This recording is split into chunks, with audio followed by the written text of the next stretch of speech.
कोई आदमी जब कर्जमान हो जाता है तो उसका जीना मुश्किल हो जाता है, और ये बात सही भी है। एक आदमी का कर्जा था दूसरे आदमी पर, और वह उसका पक्का दोस्त था। उसको 4 लाख रुपए दिए थे, और फिर वह अपने दोस्त के घर पर पीछे से जाता है, और उसकी पत्नी जो 38 साल की थी वह वहाँ पर मिलती है, और उस दोस्त की बेटी 19 साल की वहाँ पर मिलती है। और फिर बेटी और वह पत्नी मिलकर अपने पति के द्वारा लिए गए कर्जे का ब्याज कुछ इस तरह से चुकाते हैं। दोस्तों, सुनकर आपकी भी आत्मा हिल जाएगी कि आज के दौर में भी ऐसे लोग रहते हैं। और दोस्ती वोस्ती तो छोड़िए जनाब, दोस्ती का तो चैप्टर ही खत्म है आज के दौर में। कलयुग का कलिकाल चला हुआ है। इस घटना को पूरा जरूर देखिएगा, बहुत कुछ यहाँ से सीखने को मिलेगा कि बुरे वक्त में भी किसी का सहारा ना लें तो ही अच्छा है, वरना तो वो इंसान जो सहारा देता है मिट्टी में मिला देता है। नमस्कार, मैं हूँ स्वदेश कुमार और तिरछी बात चैनल में आपका स्वागत है।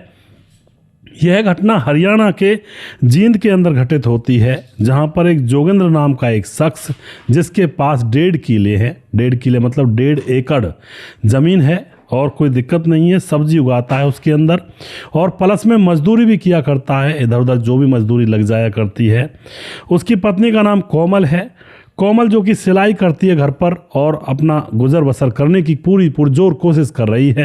इनकी एक 19 साल की बेटी है जिसका नाम अनु है, कॉलेज में पढ़ा करती है। और अनु बेटी का सपना है कि वो पढ़ लिख करके बैंक में नौकरी करेगी, ये इसका सपना है। तो ये छोटा सा परिवार है, सुखी परिवार है, और अभी तक इनके ऊपर किसी का कोई कर्जा नहीं है। मगर दोस्तों, जो पिता होता है जोगेंद्र, वह अपनी बेटी की शादी के लिए चिंतित होने लगता है कि भाई गुजारा तो चलो ठीक है, जैसे तैसे हो रहा है, इतना अच्छा भी नहीं है तो इतना बुरा भी नहीं है, पर 1-2 साल के बाद बेटी की शादी भी करनी है, उसके लिए लड़का ढूंढना है, दहेज भी इकट्ठा करना है, कुछ लेना देना भी होता है, शादी भी करनी है, खाना प्रतिभोज भी करवाना है। तो इसके लिए खर्चा कहाँ से आएगा? चलो हमारा गुजारा हो रहा है, किसी से पैसे नहीं ले रहे, लेकिन पैसे तो चाहिए ना बेटी की शादी के लिए। इन बातों को वह सोच सोच करके दोनों पति पत्नी आपस में परेशान हुआ करते, और सोचा करते कि देखो भगवान जो करवाएगा वही होगा, अब हम क्या करें, इसमें जैसा चल रहा है वही चलेगा।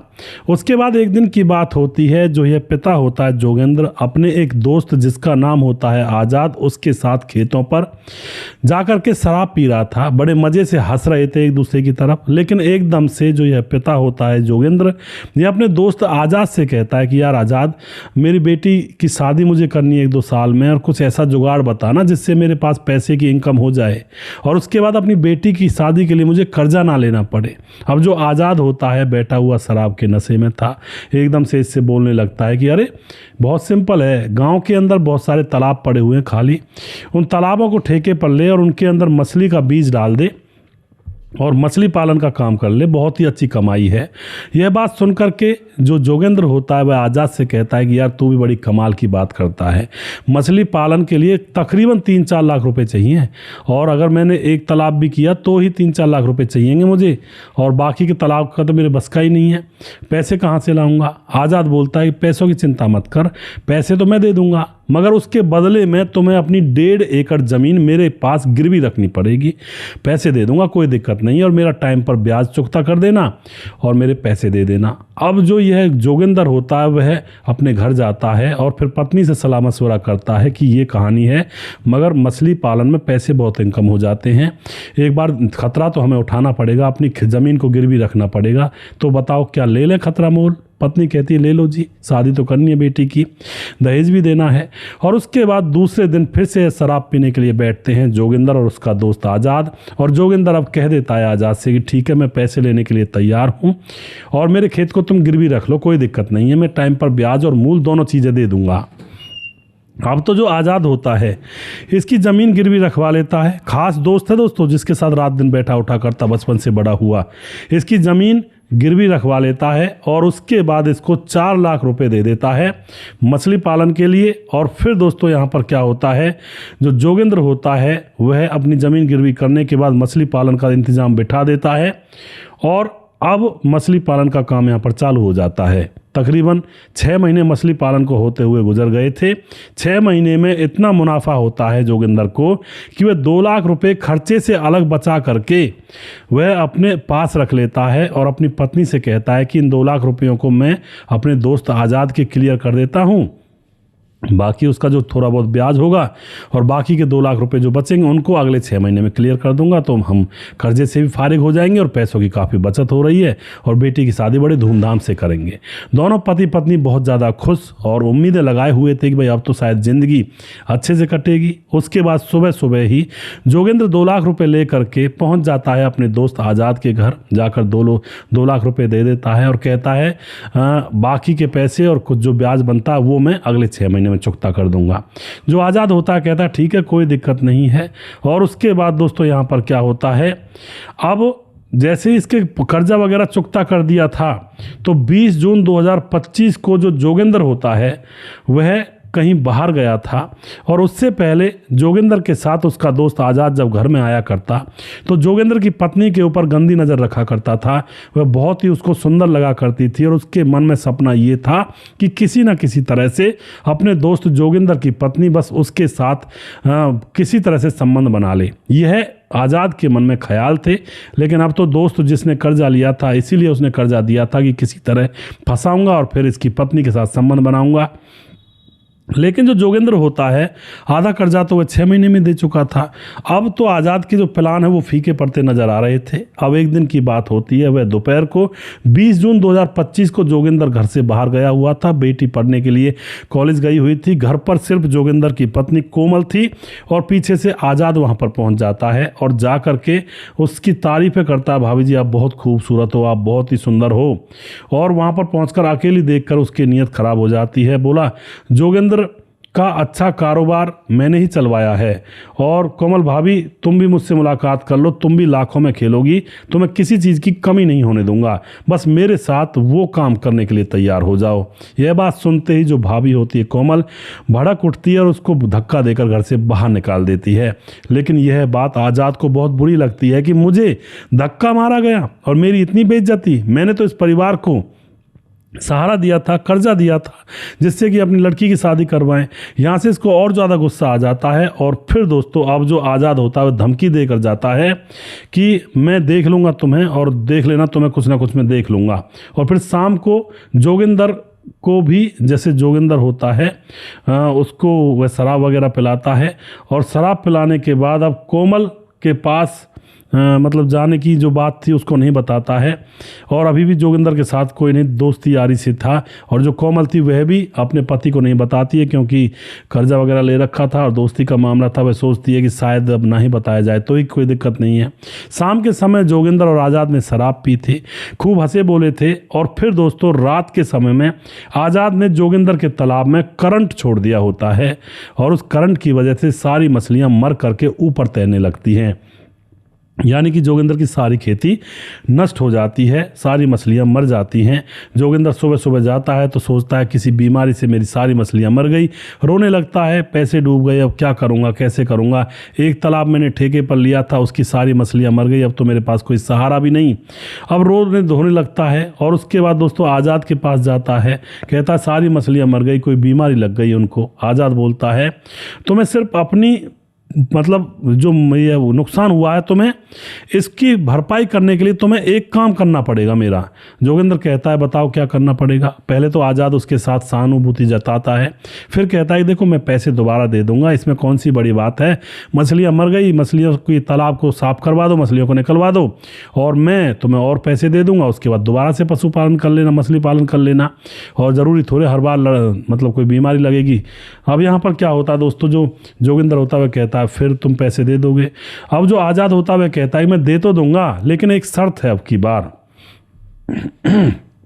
वह कहता है जोगिंदर से कि एक शर्त है अब की बार मैं तुम्हें पैसे दूंगा तो तुम्हें अपनी पत्नी को एक रात मेरे साथ भेजना होगा और ये लो 2 लाख रुपए। तुरंत उसके हाथ पर 2 लाख रुपए रख देता है। अब 2 लाख का लालच और इधर पत्नी के बारे में सोचता है कि एक रात की ही तो बात है और फिर यहाँ पर जोगिंदर की अकल पर पर्दा पड़ जाता है।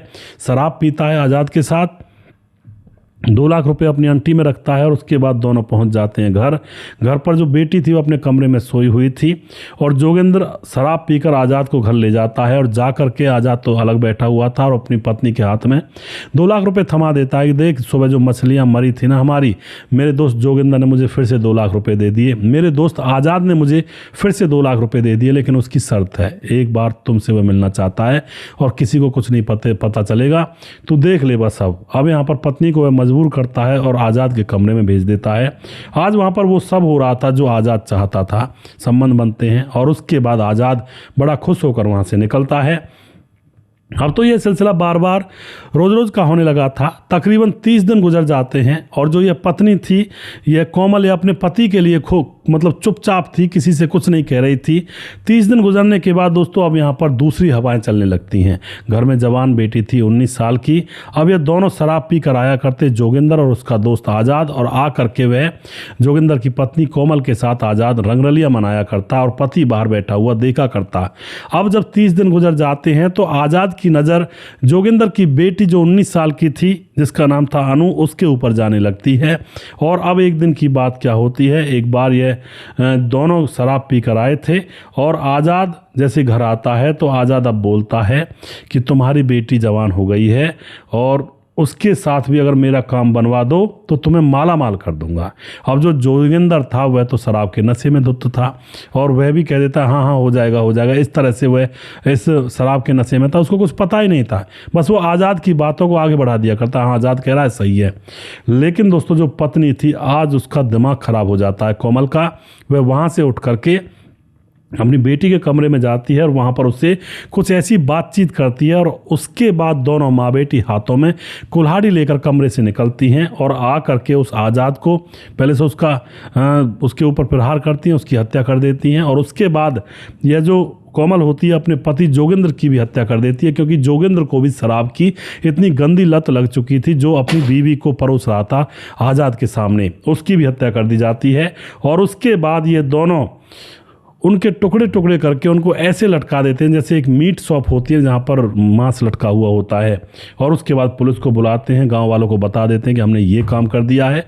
सारी बातें खुलकर यह माँ बेटी बताती हैं। लेकिन दोस्तों कानून इन्होंने हाथ में लिया था, इनको पकड़ा जाता है, इनको जेल में डाला जाता है, इनके खिलाफ कार्रवाई होती है और उन दोनों लाशों का पोस्टमार्टम करवाया जाता है। तो शराब पिए हुए निकले थे वो।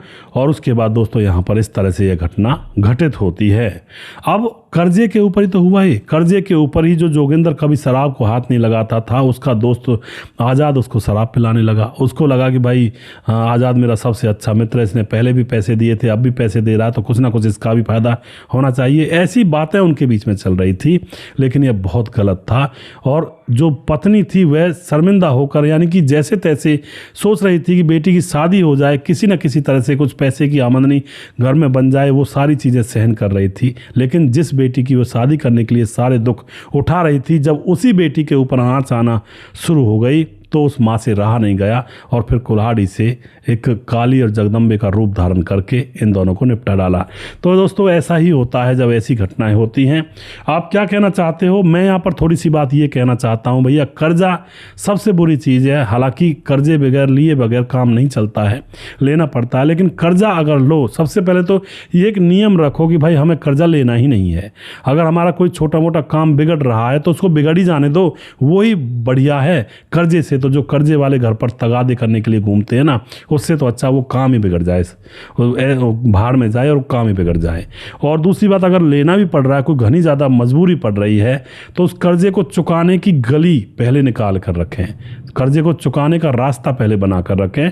पहले कर्जा चुकाएं, उसके बाद अपने घर की पूर्ति करें, तो यहाँ पर बात बन सकती है। वरना कर्जा ले लिया जाए हर बात पर, छोटी मोटी बातों पर, तो कर्जा सर पर चढ़ जाता है। और उसके बाद जब चुकाने की बारी आती है तो इंसान यही सोचता है कि इन पैसों को मैं कर्जे चुकाने में भरूंगा, इससे तो अच्छा मैं घर में कोई सामान ले आऊँगा। और कर्जे को टालते रहते हैं और वो कर्जा बहुत बड़ा बन जाता है और फिर ये ऐसी घटनाएं होती हैं जैसा इस कहानी के अंदर हुआ था। दोस्तों आप जो भी कुछ कहना चाहते हैं अपनी राय कमेंट बॉक्स में लिखकर कह सकते हैं। वीडियो के लास्ट में कुछ भाइयों के नाम जरूर लेना चाहूँगा जो हमारे वीडियोज़ को देखते हैं और हमें खूब सपोर्ट करते हैं। हमारे साथ हैं वनराज नामदेव कोहली, लगातार कमेंट करते हैं, भाई का बहुत बहुत धन्यवाद करता हूँ। नीतीश पासवान बोधगो गिरिडीह झारखंड से कमेंट कमेंट करते हैं। दया शंकर सिंह राजपूत ठाकुर यूपी 43 गोंडा से। रामलाल कुशवाहा जिला विदिशा पूर्णिया बिहार से। रवि प्रकाश कमेंट करते हैं। शौकत अली दिल्ली से कमेंट करते हैं। कालीचरण उड़ीसा से, फिलहाल गोवा में रहते हैं। परवीन चौधरी राजस्थान से पर बेंगलुरु में रहते हैं। सैफुल मलिक कमेंट करते हैं। राम थापा नेपाल से कमेंट करते हैं। राम बहादुर सिंह रायगढ़ छत्तीसगढ़ से। बोलाईदास झारखंड से कमेंट करते हैं। खेमराज गुज्जर चिट्टी जीवी नगर यूपी 16 से कमेंट करते हैं। श्यामलाल चौधरी नौका बीकानेर राजस्थान से कमेंट करते हैं। महेश कुमार कमेंट करते हैं। राहुल कुमार कमेंट करते हैं, सर आपकी कहानी बहुत अच्छी लगती है। समाधान पाटिल जलगांव महाराज से कमेंट करते हैं, भाई साहब हमारी शादी की सालगिरह 25 तारीख को है और तुम्हारा आशीर्वाद चाहिए। समाधान पाटिल जलगांव महाराज से। समाधान जी आप खुश रहें, हमेशा खिलखिलाते रहें और आपकी शादी की सालगिरह की मैं अभी से आपको मुबारकबाद देता हूँ, शुभकामनाएं देता हूँ और आप हमेशा खिलखिलाते रहें। दोनों पति पत्नी मिल करके अपना जीवन जिएं। बहुत बहुत मुबारक हो आपको। राहुल कुमार कमेंट करते हैं। मुकेश कुमार यूपी 83 से। मुरली कुमार कमेंट करते हैं, सुंदर वीडियो है जी। अनुभव श्री पायली कमेंट करते हैं, भाई साहब अब कुछ नेपाल के केस भी लेकर आए। आई लव फ्रॉम नेपाल जी। अनुभव श्री पायली बिल्कुल मैं कोशिश कर रहा हूँ क्योंकि इन चीज़ों में बहुत ही मेहनत लगती है जी, इसलिए थोड़ा लेट हो जाता है काम। मैं वैसे कोशिश कर रहा हूँ। सुदेश राजस्थानी ऑफिशियल हमारे भाई जो कि फेसबुक पर बहुत बड़ा एक नाम है, जो कि कमेंट कर रहे हैं, बहुत बहुत बधाई हो 500 के पर। तो मेरे 5 लाख फॉलोवर फेसबुक पर, इस पेज पर जो मेरे को ये तिरछी बात भारत है, इस पर 500 यानी कि 5 लाख फॉलोवर पूरे हुए हैं, तो उसके लिए धन्यवाद दे रहे हैं। और ये सब आप लोगों का आशीर्वाद है, आप लोगों की मदद थी इसमें। सब आप लोग मेरे साथ कदम से कदम मिलाकर जो चले हैं और आप लोगों का आशीर्वाद मेरे ऊपर रहा है, तो इसके लिए आप लोगों का भी बहुत बहुत धन्यवाद। और ये सब आपका ही है, 500 के फॉलोवर आप ही के हैं, आप ही हो जो कुछ हो। और उसके बाद सूरज डी अमर भाई नमस्कार। सुरेश भाई very good story, I am Suraj from Fiji. जय हिंद जय भारत। सूरज भाई बहुत बहुत धन्यवाद आपका। मोहम्मद जहांगीर कमेंट करते हैं, सर आपको हमने बोला है कहानी को लेकर आने के लिए क्यों नहीं लाते हो आप, प्लीज़ सर रिक्वेस्ट है आपसे। और मोहम्मद जहांगीर जी मैंने कहानी को उसको ढूंढा था, उसके सारे तथ्य नहीं मिले थे और कुछ अधूरी सी कहानी थी। खूब ढूंढने की मैंने कोशिश भी की थी, थोड़ा कोशिश करके देखा था और अब मैं देखूंगा और अगर पूरे तथ्य मिल जाते हैं तो कहानी लेकर आऊँगा। कहानी लाने में तभी मज़ा आता है जब सारी चीज़ें होती हैं कि भाई क्यों हुआ, कैसे हुआ, किसने किया, क्या प्रॉब्लम थी, कैसा जीवन था, तब जाकर थोड़ा मज़ा आता है। आधी अधूरी मैं बता दूंगा लेकिन उसमें वो इंटरेस्ट नहीं आएगा। उसके बाद हमारे साथ धीरज बनवाल कमेंट करते हैं, 2 मिनट के मज़े के चक्कर में लोग मर रहे हैं और वे लोग समझते ही नहीं हैं। जी बिल्कुल धीरज भाई। और प्रवीण बघेल से पूरी से हैं। और उसके बाद सुजीत कुमार कमेंट करते हैं, राम गोसाई कमेंट करते हैं, सुजीत कुमार कमेंट करते हैं। उसके बाद मोनू जैन कमेंट करते हैं और हमारे साथ कमेंट करते हैं मुनमुन श्रीवास्तव जी, लगातार हमारे साथ बने रहते हैं। राम मोहम्मद यासीन लाहौर पाकिस्तान से। राधे श्याम शर्मा से जयपुर राजस्थान से। राजकिशोर चौरसिया महाबलेश्वर महाराज से। छगनदास खारडाबाद राजस्थान से। दुर्योधन भाई लगातार कमेंट करते हैं। सुशील चौधरी हमारे लगातार कमेंट करते हैं। और अभी भी जिस भाई का नाम रह गया उस भाई का नाम अगले वीडियो में ज़रूर लूँगा। अगला वीडियो बहुत जल्दी फिर से लेकर आऊँगा।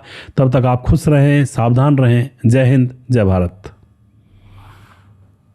अयो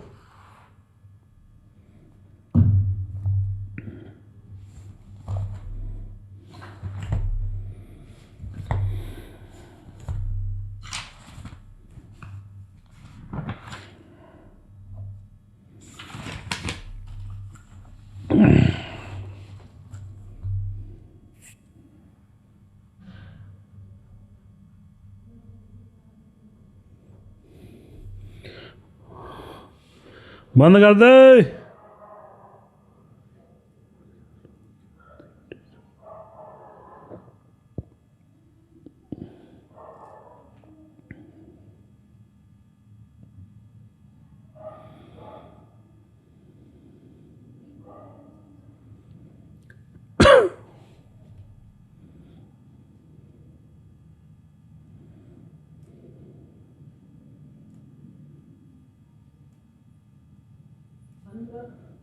पंखा चला दे।